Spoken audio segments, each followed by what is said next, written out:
Maulaya salli wa sallim daiman abada ala habibika khairil khalqi kullihim. Maulaya salli wa sallim daiman abada. Baik, Bapak mulai. Untuk materi hari ini adalah terkait tentang beriman kepada qada dan qadar. Untuk materi beriman kepada qada dan qadar ini memang agak sedikit perlu pemahaman yang dalam ya, karena qada dan qadar ini termasuk beriman kepada termasuk rukun iman yang keberapa? Halo? Termasuk rukun iman yang keberapa? Qada dan qadar. Termasuk rukun iman yang ke-6. Ya, itu yang terakhir. Baik. Akan Bapak jelaskan sedikit demi sedikit ya. Nggak apa-apa, nanti kita hanya belajar kurang lebih setengah jam saja. Setelah itu kita off. Karena sudah siang juga waktunya. Baik.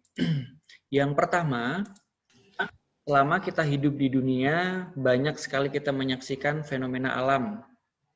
Ya, seperti adanya siang dan malam, kemudian adanya hidup atau mati, ya ada musibah atau anugerah. Ada juga untuk tanaman-tanaman yang ditanam akan tumbuh sesuai dengan apa yang ditanam, ya ada yang mati, ada yang hidup, ada yang jahat, ada yang baik, ya ada malam dan ada siang. Nah, ini semua adalah sudah menjadi qada dan juga qadarnya Allah Subhanahu wa taala.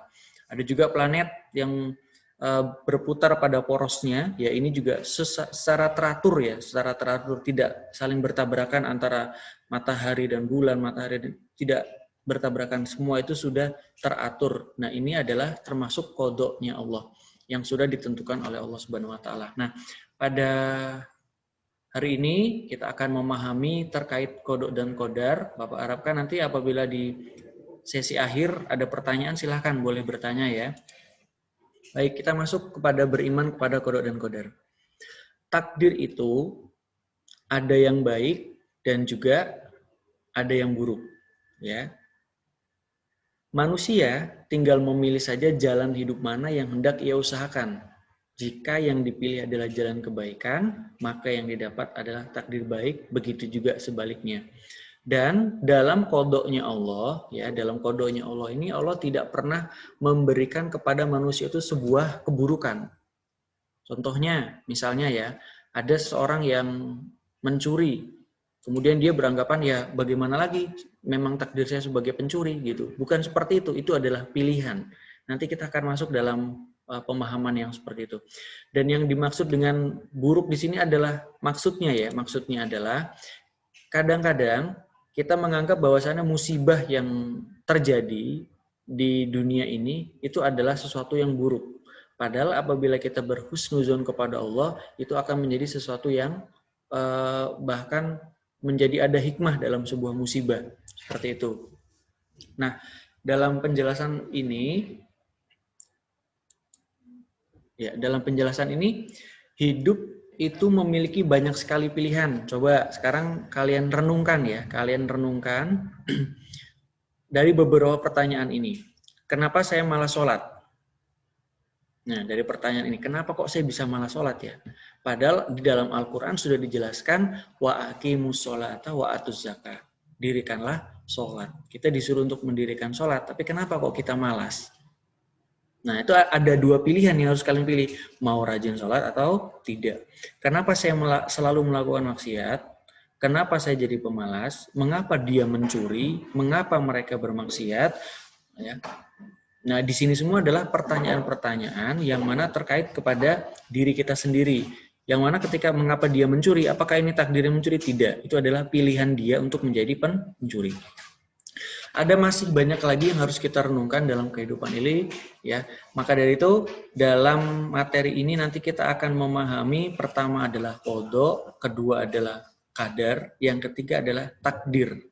Ada 3 hal yang harus dipahami, bahwa adanya pilihan itu ya merupakan bagian dari ujian hidup. Ya, mau sehat atau sakit, kaya atau miskin, pintar atau bodoh, kurus atau gemuk, ya, baik atau buruk itu adalah sebuah pilihan dan juga menjadi ujian hidup. Makanya kadang-kadang manusia itu selalu dihadapkan dengan dua pilihan, baik atau buruk. Nah, itulah yang menjadi pilihan kita. Ketika kita memilih buruk, ya, ketika kita memilih buruk, ketika sudah menjalani buruk, maka takdirnya tertulis bahwasanya kita melakukan perbuatan buruk. Jadi itu adalah dua pilihan. Untuk memahami itu, nanti Bapak akan memberikan beberapa contoh ya, supaya kalian lebih paham lagi. Oke, perhatikan. Dari kodok dan kodar memiliki satu makna yang sama. Setelah ada kodok, pasti ada kodarnya. Ya, dan disebut dalam istilah takdir, artinya itu adalah ketentuan Allah. Dan ketika peristiwa itu telah datang, sesuatu yang telah ditetapkan sebelumnya, misalnya Allah telah menetapkan Allah ingin menciptakan dunia. Nah, setelah dunia itu ada, maka itu dinamakan dengan takdir, bahwasanya dunia itu akan ada.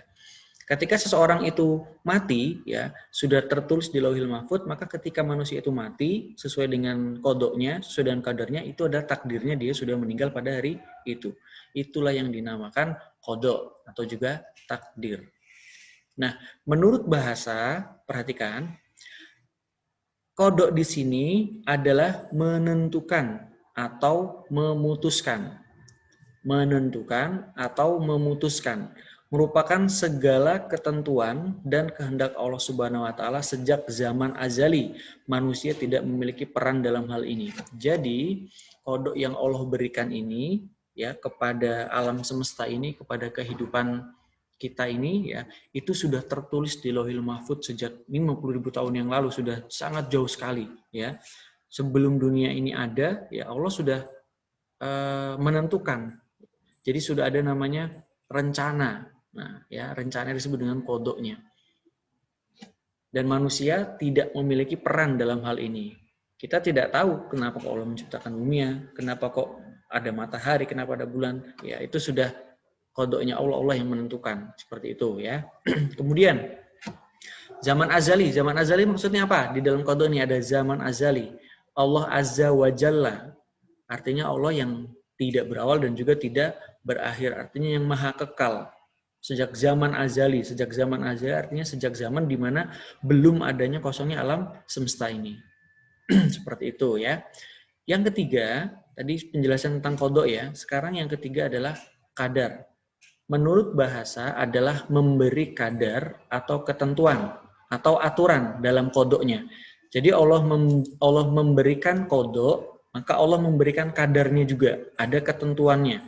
Secara istilah, ketetapan Allah Subhanahu wa taala terhadap seluruh makhluknya tentang segala sesuatu yang ada di dunia. Bingung apa enggak? Halo? Bingung, Pak. Bingung? Oke, contohnya ya. Bapak kasih contoh ya, biar kalian paham. Dengarkan. Contoh dari kodok dan kodar. Kodok yang Allah tentukan terhadap seluruh makhluknya, baik itu jin, manusia, binatang, ya, kodoknya adalah rasa lapar. Jadi semua makhluk hidup yang ada di dunia ini pasti akan merasakan lapar. Itu kodoknya. Atau sunnatullah. Kalau sunnatullah itu contohnya matahari akan terbit di sebelah mana? Timur apa barat? Halo? Timur, tenggelam di barat gitu ya. Ya sudah, itu sunnatullah. Pasti akan terjadi seperti itu. Manusia nggak makan, pasti akan lapar. Itu adalah sunnatullah, kodok yang telah Allah buat.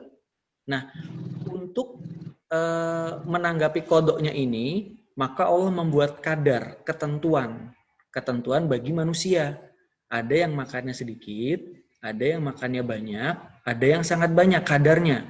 Dan tidak hanya itu, kalau kita lihat pada binatang ya, harimau, kadarnya Allah telah ditentukan ya oleh Allah.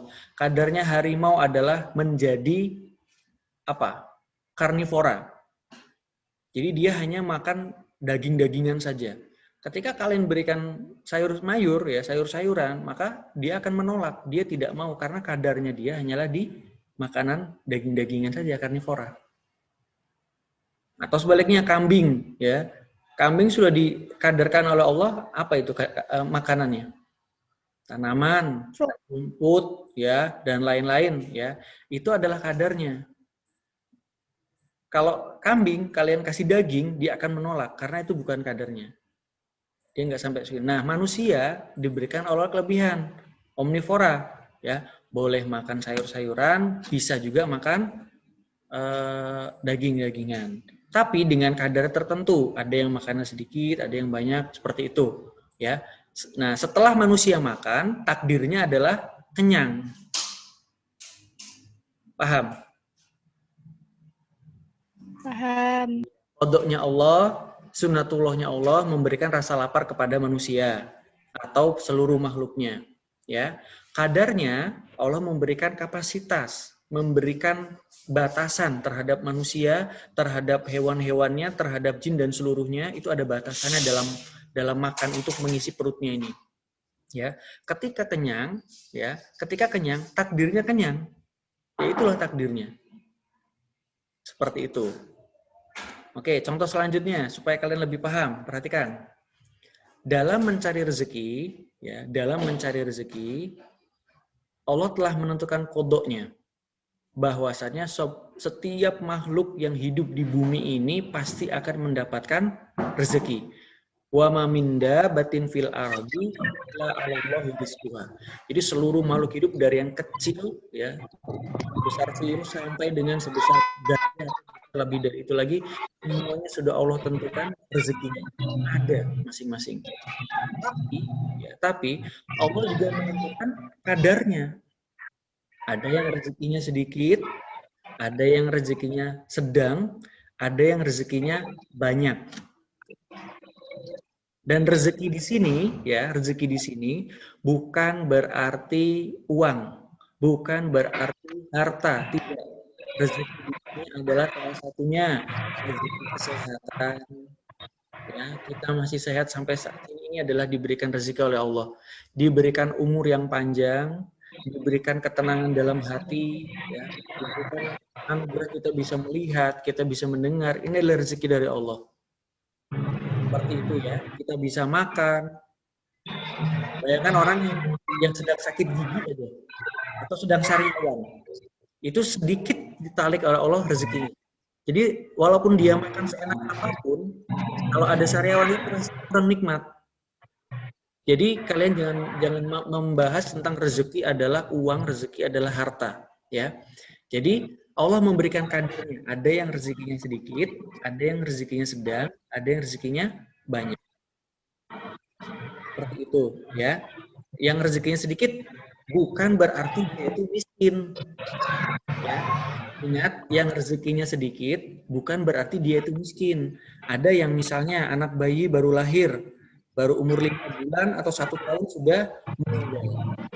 Berarti memang kodoknya Allah seperti itu memberikan rezekinya. Ya sudah, ya, sebagai orang tuanya sudah mengayomi, sudah memberikan obat, tapi ternyata meninggal, ya sudah, itulah rezekinya. Dan sebagai orang tua yang anak bayinya ini meninggal, percaya kepada kodok dan kodar, bahwasanya Allah telah memberikan garis rezekinya hanya sampai segitu. Ajalnya telah datang. Dan yang rezekinya banyak, belum tentu dia itu kaya. Maksudnya rezeki banyak di sini, ya, dipanjangkan umurnya, diberikan kesehatan, tapi selama umurnya panjang ini, dia tidak pernah memanfaatkan untuk kebaikan. Tidak pernah sholat, tidak pernah zakat, tidak pernah melakukan apapun, ya. Nah, ini adalah yang disebut sia-sia. Diberikan Allah rezeki banyak, tapi tidak dipergunakan dengan sebaik mungkin.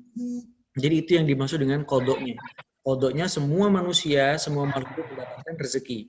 Kadarnya Allah memberikan ketentuan masing-masing pada makhluknya. Begitu, ya. Nah, begitu juga yang ketiga, contoh yang ketiga. Allah Subhanahu wa taala telah mengkodokkan, menentukan bahwasannya, nah, ini yang ada Mutia Salsabila Eka, Weekend. Saat kamu lahir, kamu nanti menjadi seorang perempuan. Ya udah, saat kamu lahir jadi perempuan, Allah juga telah menentukan kadarnya, kekuatannya, ya, Jadi kalau laki-laki nanti kadarnya seperti apa, ketentuannya seperti apa, ya porsinya seperti apa itu sudah masing-masing. Jadi di sini yang dimaksud dengan qada dan qadar. Jadi Allah telah memberikan ketentuan pada masing-masing makhluk hidupnya. Jadi kita jangan sampai iri dengan yang lain, ya. Kenapa kok dia cantik? Kenapa kok saya seperti ini? Kenapa kok dia gitu? Itu sudah takdirnya, sudah qadanya Allah. Kita hanya mensyukuri dan ikhtiar, berusaha untuk menjadi lebih baik. Itu adalah contoh dari qada dan qadar. Sampai sini, 3 contoh ini kalian sudah paham apa belum? Halo, sudah paham belum? Sudah. Oke, nanti kalau ada yang belum bisa ditanyakan lagi ya. Oke, sebentar lagi. Perhatikan, di sini adalah ayat Al-Quran tentang qada dan qadar. Bismillahirrahmanirrahim. Ma asoba min musibatin fil ardi wala fi anfusikum illa fi kitabim min qabli an nabra'aha. Inna dzalika 'alallahi yasir. Yang artinya tiada suatu bencana pun yang menimpa di bumi dan tidak pula pada dirimu sendiri, melainkan telah tertulis dalam kitab Lauhil Mahfudz. Jadi apa yang terjadi pada diri kita dan pada alam semesta ini sudah tertulis pada Lauhil Mahfudz sebelum kami menciptakannya. Jadi sebelum kita ada itu sudah digariskan, sudah tertulis di Lauhil Mahfudz. Sesungguhnya yang demikian itu adalah mudah bagi Allah.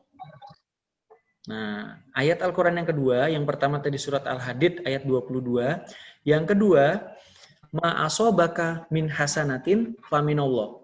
Apa saja yang nikmat yang kamu peroleh, ya itu semuanya adalah dari Allah. Nikmat apapun. Nih, nikmat di sini adalah termasuk rezeki ya. Rezeki yang tadi sudah Bapak sampaikan, panjang umur, kesehatan dan lain-lain.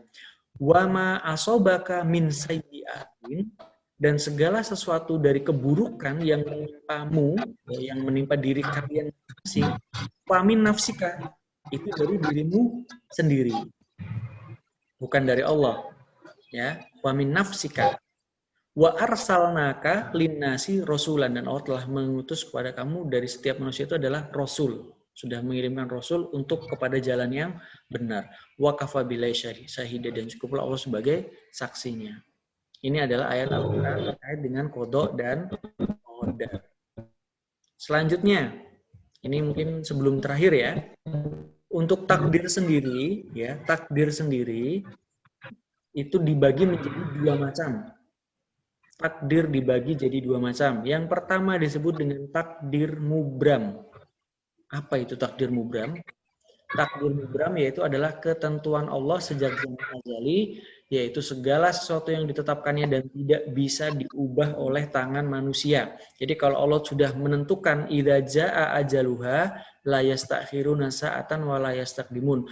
Kalau Allah sudah menentukan kematiannya, sudah menentukan ajalnya, akan mati tanggal sekian, jam sekian, menit sekian, la yastakhiruha wa la yastaqdimun. Enggak akan bisa dimajukan atau tidak bisa dimundurkan. Ya sudah, itu waktu nantinya. Manusia tidak bisa berperan dalam hal ini. Jodoh, rezeki, kelahiran, ya, kelahiran. Kita tidak pernah memilih saat kita lahir di dunia ini, tidak pernah saya mau lahir dari rahimnya orang-orang yang kaya. Saya tidak pernah meminta request sama Allah saya mau lahir dari Sunda, Jawa.